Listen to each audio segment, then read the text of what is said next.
लोकसभा चुनाव के परिणाम जब से आया है, यूपी में बीजेपी में अफरा तफरी मचा हुआ है।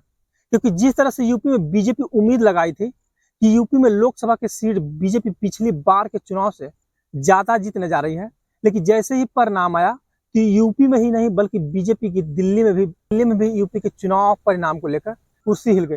तब से लगातार यूपी में बीजेपी और यूपी के सीएम योगी आदित्यनाथ पर उंगली उठाया जा रहा है। योगी को ही यूपी में हार का मेन कारण बताया जा रहा है। जब योगी आदित्यनाथ ने यूपी में हार के समीक्षा की मीटिंग बुलाई तो यूपी के दोनों डिप्टी सीएम योगी की मीटिंग में नहीं पहुंच पाए।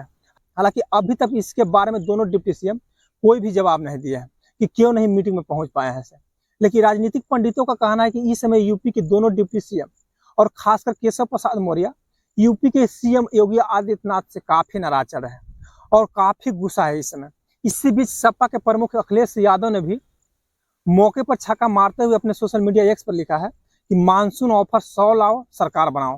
तो इस तरह से अखिलेश यादव ने भी बीजेपी के ऑफर देना शुरू कर दिए हैं यूपी में।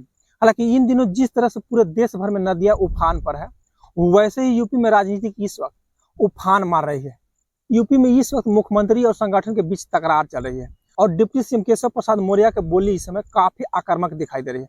केशव प्रसाद मौर्य ने संगठन को सरकार से ज्यादा संगठन को अहमियत दी है।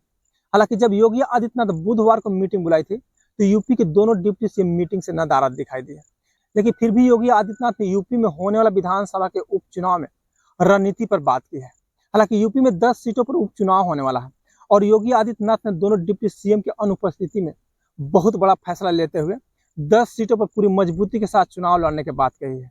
और दोनों डिप्टी सीएम को योगी आदित्यनाथ कोई जिम्मेवारी नहीं दी है, न किसी को विधानसभा सीट पर चुनाव प्रचार करने की बात कही है और न ही कोई जिम्मेवारी दी है दोनों डिप्टी सीएम को। हालांकि अब केशव प्रसाद मौर्य ने अखिलेश यादव पर पलटवार करते हुए लिखा है कि मुंगेरी लाल के हसीन सपना देख ले लेकिन पूरे नहीं होंगे। तो इस तरह से अखिलेश यादव को ट्वीट को रिट्वीट करते हुए केशव प्रसाद मौर्य ने भी पलटवार किया है।